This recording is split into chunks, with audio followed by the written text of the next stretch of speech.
আসসালামু আলাইকুম রহমতুল্লাহ।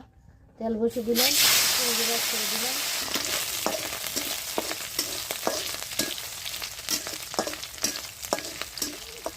চিংড়ি মাছগুলো ভেজে নিচ্ছি।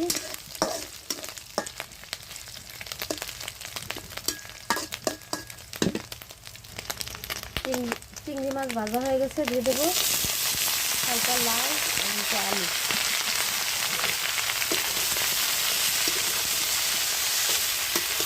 এগুলির সাথে ভেজে নেব। এই দেখুন, লাউ আলু চিংড়ি মাছ আমার হালকা ভাজা হয়ে গেছে।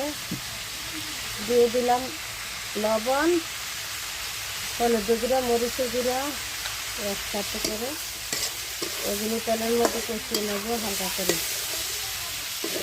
এই দেখুন, লাউ আলু হলুদ মরিচ লবণ হালকা ভাজা হয়ে গেছে। এখন দিয়ে দেবো পেঁয়াজ রসুন বাটা, আদা রসুন বাটা দিয়ে এখন এগুলি ভালো করে আবারও কষিয়ে নেব। এই দেখুন, আমার লাউ আলু কষানো হয়ে গেছে। দিয়ে দেবো ঝোল।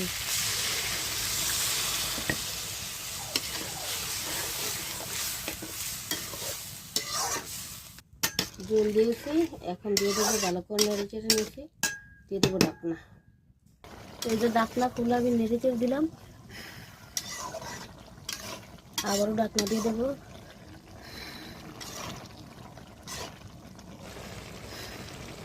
তরকারি রান্না শেষ। দিয়ে দিলাম ধনিয়া পাতা দিয়ে নেড়ে চেড়ে দিলাম।